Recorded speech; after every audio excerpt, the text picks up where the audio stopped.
आज मैं लाभान या प्रॉफिट एंड लॉस के बारे में एक इम्पॉर्टेंट क्वेश्चन बताने वाला हूँ। क्वेश्चन है कि एक स्टोर में लागत मूल्य के 25% लाभ पर मोबाइल बेची जाती है।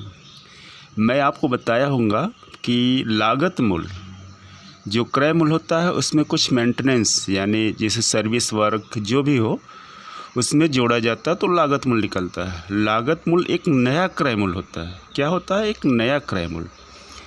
तो स्टोर में एक मोबाइल है जो मेंटेनेंस हुआ होगा, उसका नया लागत मूल्य क्या है निकालना है, हमें मानना पड़ेगा। तो स्टोर में लागत मूल्य के 25% लाभ पर मोबाइल बेची जाती है। कितना बेची जाती है? 25% लाभ पर। तो हमने लागत मूल्य को मानना पड़ेगा। तो विक्रय मूल्य पर प्रस्तुत लाभ कितना होगा? अब देखिए यहाँ विक्रय मूल्य पर उसका लाभ पूछ रहा है, यानी लाभ प्रस्तुत लाभ नहीं पूछ रहा है, विक्रय मूल्य पर प्रस्तुत लाभ पूछ रहा है। अब क्लियर हो गया? इसमें क्या है, हमें लागत मूल्य मिला है जो हमें मानना पड़ेगा और उसका प्रस्तुत लाभ है और विक्रय मूल्य पर प्रस्तुत लाभ निकालना है। तो इसका सॉल्यूशन देखिए। मान लिया कि मोबाइल का लागत मूल्य कितना है? 100 रुपया है। कितना है? 100 रुपया है। हम इसको मान लिए। चूँकि लागत मूल्य पर प्रस्तुत लाभ कितना है? 25%। लागत मूल्य पर कितना है? 25%, यानी 25%। इसका लागत मूल्य हमने 100 रुपीज़ यानी 100 रुपये मान लिए। अब इसका लागत मूल्य पर प्रतिशत कितना है? 25% यानी 25%। इसलिए अब विक्रय मूल्य कितना हो गया? यानी लाभ तो 25% हो गया, तो विक्रय मूल्य कितना हो गया? इसमें क्या है? 25% जुड़ जाएगा, तो विक्रय मूल्य हो जाएगा 125 रुपया। कितना हुआ? 125 रुपया। अब हमें लागत मूल्य यानी क्रय मूल्य यहाँ दर्शा दिए हैं लागत मूल्य को।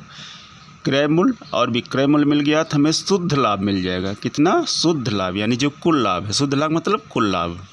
अतः कुल लाभ बराबर विक्रय मूल्य माइनस लागत मूल्य या क्रय मूल्य। लागत मूल्य को क्या कहते हैं? क्रय मूल्य। ठीक है, विक्रय मूल्य माइनस लागत मूल्य।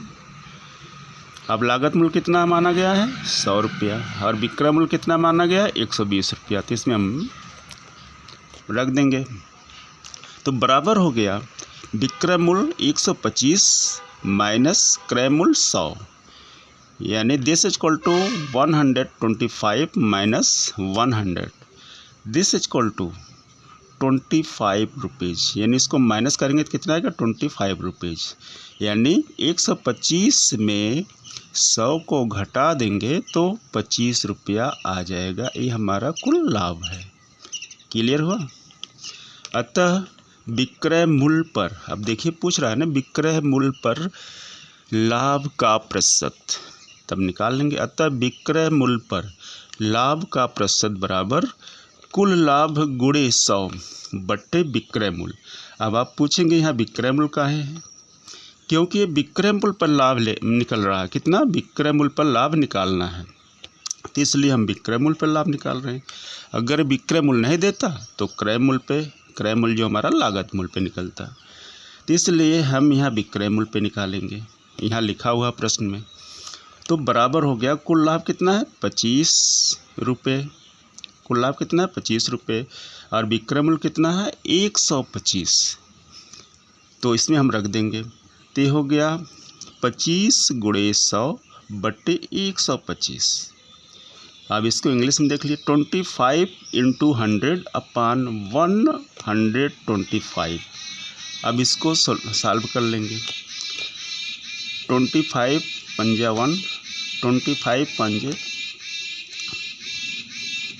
25, 5 जा 125 और 5 1 जा 1, 25 12 जा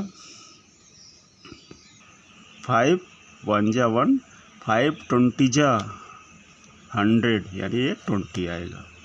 अब इसको हिंदी में समझ लीजिए। 25 एकम 25, 25 25 125, फिर 5 एकम 5, फिर 20 25 100, तो हमारा कितना आ गया? 20। तो विक्रय मूल्य पर प्रतिशत लाभ कितना आ गया? 20। ये हमारा विक्रय मूल्य पे प्रतिशत लाभ आ गया। यही इसका आंसर है। दोस्तों हमारे चैनल को सब्सक्राइब, लाइक, कमेंट और शेयर करना ना भूलें। धन्यवाद।